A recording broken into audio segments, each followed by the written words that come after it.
Can we say Ozempic and Mounjaro are miracle drugs for weight loss? I'd say, yeah, to a certain extent, yes. Till now, they are miracle drugs for people who have been struggling with weight loss. It may not be the first line, but yes, it is. It is helping a lot of people. If somebody is on Mounjaro, can they eat anything and still lose weight? Yeah, because it's about controlling the portion size. Okay. So आप उतना खा ही नहीं पाओगे, तो फिर आप कुछ भी खा लो तो उतना नहीं वो होगा weight gain.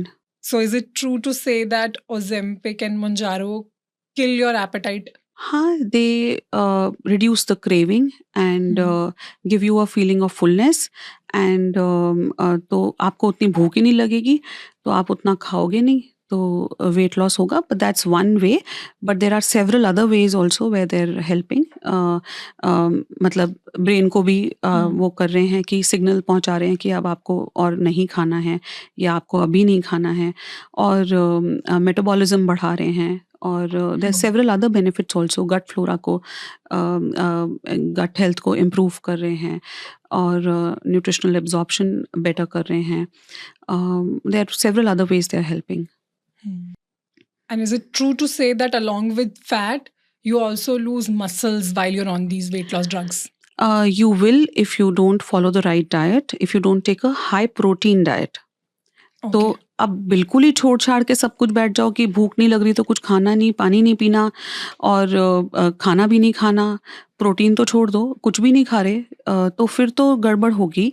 लेकिन अगर आप ध्यान से माइंडफुल ईटिंग, सही खाना और प्रोटीन अपने पोर्शन साइज में बढ़ाना, क्योंकि वो तो हमेशा से ही होना चाहिए था, तो फिर कोई प्रॉब्लम नहीं होगी. There is going to be no muscle mass, क्योंकि मसल मास लॉस, बिकॉज क्योंकि आप तो जितना आपको प्रोटीन चाहिए उतना खा रहे हो. Once you stop taking these drugs, what happens to your metabolism? Metabolism तो यही है कि आपको पानी ज़्यादा पीते रहोगे और फ्रूट्स और वेजिटेबल्स खाते रहोगे तो मेटाबॉलिज्म अच्छा ही रहेगा. मेटाबॉलिज्म को आप वैसा ही समझें जैसा किसी भी और डाइट प्लान में हो रहा है. तो किसी भी और डाइट प्लान में भी आपको जब तक कैलोरी डेफिसिट नहीं होगा, अकेले सबको पता है अभी तक कि अकेले जिम जाने से नहीं हो रहा है. आपको ultimately you are 80% of what you are eating and only 20% of it is your gym, और जो आप एक्सरसाइज कर रहे हो. आप जिम जाकर भी गलत खा के वेट लूज नहीं कर पाओगे, लेकिन आप सही खा के और जिम ना जाकर भी थोड़ी बहुत एक्सरसाइज करके भी या सिर्फ अपने स्टेप्स काउंट करके भी अपना वेट लॉस कर सकते हो. तो अल्टीमेटली ये हो रहा है कि आपको मेटाबॉलिज्म क्रैश नहीं हो रहा है, बट आपको सही तरीके से तो खाना ही पड़ेगा ना. आप बिल्कुल भूखे रहोगे तो फिर तो एसिडिटी से कहानी शुरू होगी, और फिर न्यूट्रिशनल डेफिशिएंसीज होंगी, फिर हेयर फॉल होगा, फिर मूड स्विंग्स होंगे, और फिर बहुत सारी और चीजें होंगी, और मेटाबॉलिज्म तो क्रैश होगा ही होगा. Anyone who's overweight can take these drugs? Yeah, so I've already discussed the contraindications. तो अगर if it is contraindicated for you तब तो बात अलग है. तो उसी के लिए तो डॉक्टर के पास जाना है ना, खुद से इंजेक्शन खरीद के नहीं लगाना. तो otherwise if there is no significant medical history, then you can. Yeah. Under doctor supervision. Doctor supervision only. Are these drugs a long-term solution for obesity?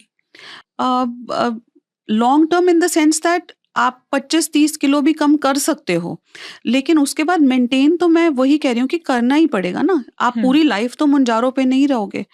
तो अल्टीमेटली जो किसी का वेट अगर कम है तो वो भी एफर्ट डाल रहे हैं, इसीलिए उनका वेट कम है. तो वो चीज़ें तो आपको अल्टीमेटली तो अपनानी ही पड़ेंगी. Thank you for watching this clip. और अगर आप इस पूरे एपिसोड को देखना चाहते हैं तो हमारे मेन चैनल गुंजन शाउट्स पे जा सकते हैं, जिसका लिंक डिस्क्रिप्शन में अवेलेबल है.